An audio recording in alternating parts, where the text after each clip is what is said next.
depois da saída do Mahmoud na semana passada, o clima de competição interna entre as tribos começou a esquentar. Hoje a gente vai falar sobre a eliminação da Angélica, a segunda participante a deixar o No Limite. Ela fazia parte da tribo Calango, que aliás foi pela segunda vez pro portal, tudo depois de terem perdido a prova da imunidade. E a Angélica, gente, ela acabou empatando lá na votação com a Gleice. E na hora do desempate, a Angélica levou a pior.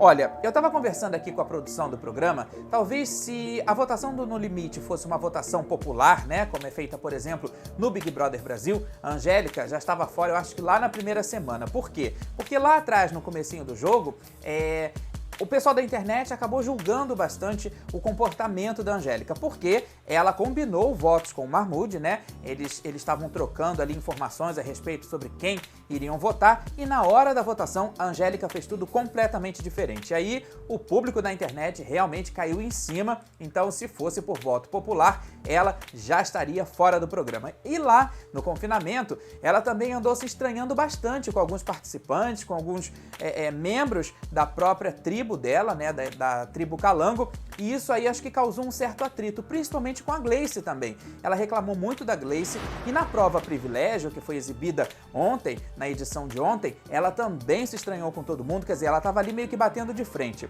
Eu acho assim, na minha opinião, a Angélica ela tentou fazer um estereótipo de quase vilã, mas não colou muito, né? Porque o No Limite é um outro tipo de reality, tem um outro formato, mas o que a gente não pode negar de jeito nenhum é que a Angélica foi uma excelente participante, uma participante polêmica, uma participante muito forte, que também mostrou ali toda a sua raça, toda a sua força. Vocês imaginem só, ficar ali 4 horas na prova da semana passada, né, cavando na areia, não é para qualquer um, e eu acho que talvez se ela tivesse mantido um pouco menos assim o potencial dos seus argumentos bem elevados, ou se ela tivesse baixado um pouquinho a bola, né, e fosse assim mais no sapatinho, conforme, por exemplo, o André tá fazendo, eu acho que talvez ela conseguiria ir mais um pouquinho para frente.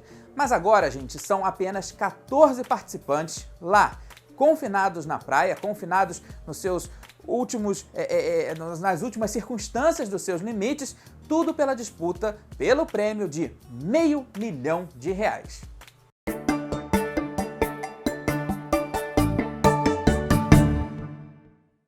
Como eu disse no programa anterior, esse espaço aqui a gente reservou para poder falar a respeito de curiosidades dos bastidores, o que está rolando lá por trás das câmeras do No Limite, né, por trás das gravações. E hoje eu trouxe aqui um assunto sobre uma participante assim bem interessante. A gente já tinha programado falar sobre essa participante aqui no programa e aí na edição de ontem a gente viu que ela foi uma das mais comentadas, inclusive na internet. Eu tô falando da Iris Stefanelli.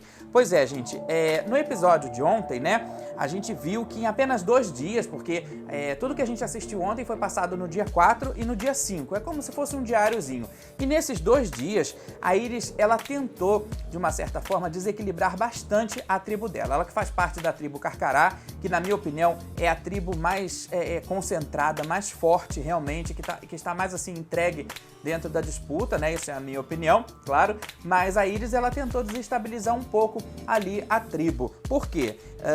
Ela teve uma maneira de pensar, aliás, ela tem uma maneira de pensar que bate um pouco de frente. Tudo começou, por exemplo, numa discussão com a Elana.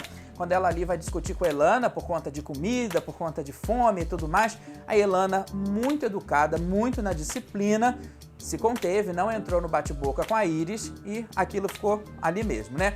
Logo depois teve mais história com a Iris aí agora por causa do banho. Ela não parava de reclamar que ela precisava tomar banho, porque ela não consegue ficar suja e tudo mais. Acabou que foi tomar banho e depois também começou a soltar um monte de piadinha. E aí, para terminar esses conflitos, né, que a gente pôde assistir no programa de ontem, envolvendo a Iris, essas polêmicas, ela ainda acabou discutindo com a Ariadna, porque a Ariadna tinha contado para ela na noite anterior a respeito da vida dela, né, que ela, enfim, trabalhou como garota de programa, que se prostituiu há um tempo atrás e tudo. E aí a Iris deu a opinião pessoal dela ali dentro. A Iris falou assim, olha, você deveria ter estudado, não deveria ter seguido esse rumo e tal. E aí a Ariadna né, se sentiu assim um pouco atingida com aquilo, mas também não bateu muito de frente não, apenas cortou ali a história logo pela raiz, não deixou a Iris crescer dentro do assunto, mas a Ariadna explicou para ela as circunstâncias que levaram ela a se prostituir, enfim, isso lá no tempo atrás. Mas a Iris acabou ali também dando uma alfinetadinha. Isso tudo, gente, dentro do programa, dentro do acampamento. Agora, fora do acampamento, a história também continua, viu? A Iris continua com esse climão. A gente soube aqui, com as nossas fontes, né, que contaram aqui pra gente, as nossas fontes lá da produção, a gente soube que a Iris, ela reclama, olha, dos mosquitos, ela pede repelente, ela reclamou até do gosto da água e chegou a desconfiar, essa informação que chegou aqui pra gente, chegou a desconfiar que a água que eles estavam bebendo no acampamento seria realmente água potável. Eu vou explicar para vocês que cada tribo recebe um galão de água, né? Então eles recebem água potável sim para beber. E aí ele chegou a reclamar um pouco do gosto dessa água e disse que estava duvidando do gosto dessa água. Mas também teve uma semana, a semana passada, onde ela estava assim bastante irredutível, porque ela estava passando aí por aqueles dias que as mulheres aí, as meninas sabem, né? Aqueles dias meio complicados da natureza, e aí a Iris também deu o maior trabalhão para a produção. O que a gente já percebe aqui pela internet é que o pessoal está comentando que realmente ela está ficando bem chata, e eram muitas as pessoas que estavam apostando na Iris ali dentro. Então, tomara que ela mude, ainda tem tempo para ela mudar esse comportamento, mas tomara que ela mude, porque do jeito que está, não dá para ficar. Aí ela acaba levando os outros participantes ao limite, mas ao limite da paciência. Uma outra informação aqui no nosso quadro é que a produção do programa tem redobrado os cuidados com a questão aérea, né? Porque a gente sabe que hoje em dia a tecnologia faz com que algumas situações, por exemplo, sejam reveladas antes do tempo.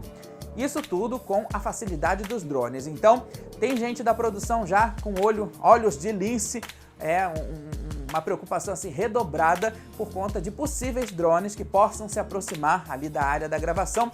E aí a gente sabe que o No Limite é um programa que é totalmente gravado. Então assim, para não perder um pouco dessa magia, para não perder um pouco dessa expectativa, o pessoal tá de olho, qualquer sinal de barulhinho de drone, qualquer coisa, a regra é abater o inimigo.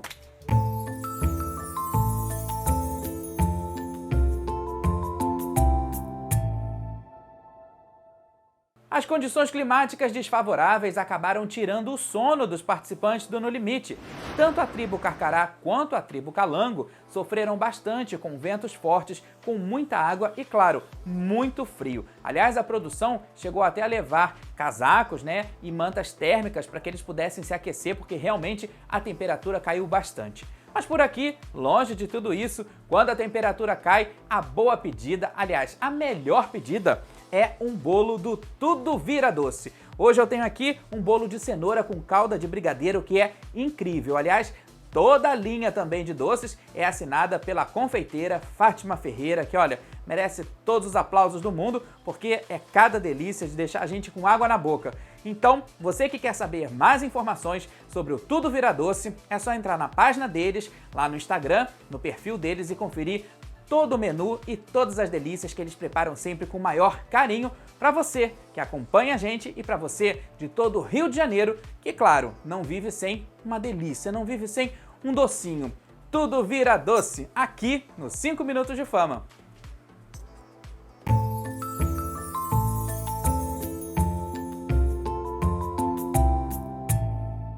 E pra gente terminar, eu separei 2 momentos bem interessantes desse último episódio. Aliás, 2 momentos realmente típicos do No Limite. O primeiro foi quando a Gleice retirou um fio da sua trança. Ela que fez aí uma trança com cabelo sintético, né? As meninas optam por fazer isso em reality porque aí não precisa ter todo aquele cuidado. A gente viu no BBB a Camila de Lucas fazendo isso, né? Com a trança, porque é uma forma também de ajudar o cabelo crescer, faz parte de tratamentos e tudo, mas também facilita bastante a questão de pentear, de escova, até porque No Limite eles mal têm escova de dente, né? A gente já viu aí. Então a Gleice, ela tirou um fio da trança dela e deu pra Carol Peixinho. Mas sabe pra quê, gente? Quem viu já respondeu, pra poder limpar os dentes. Exatamente, a Carol Peixinho limpou os dentes com um fio de cabelo da Gleice, um fio de cabelo sintético, claro. Bom, isso aí já mostra o quanto é necessário aprender as regras de sobrevivência, porque quando se está em situação limite, tudo é possível, ou quase tudo. Uma outra coisa que eu também separei aqui, que eu achei bem legal, é que o No Limite está resgatando aí elementos bem interessantes e convidativos do BBB. O cooler.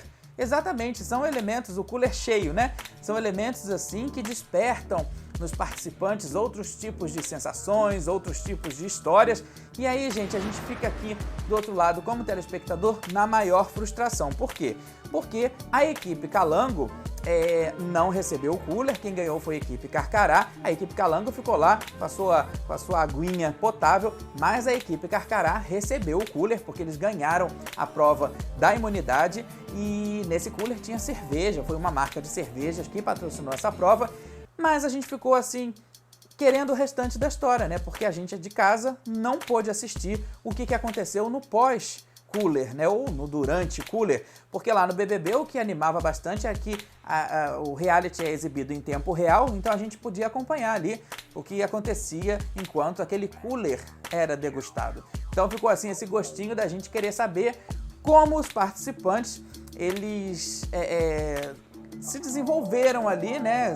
Se entrosaram com esse elemento a mais, com esse plus que foi a cerveja. Tomara que no programa da semana que vem a gente possa ver algumas imagens, mas eu acredito que não, porque como era uma prova patrocinada, a gente acha que vai ficar aí mesmo no desejo. Eu acho que fica a dica para que nos programas, né, seguintes, nas edições seguintes, de repente consigam colocar um pedacinho ao vivo, não sei. A gente veio muito mal acostumado de reality ao vivo e o No Limite gravado fica realmente uma sensação bastante estranha.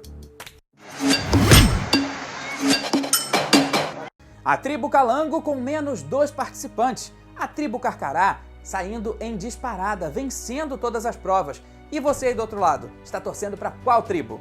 Eu volto na semana que vem com mais um 5 Minutos de Fama especial No Limite. Até lá!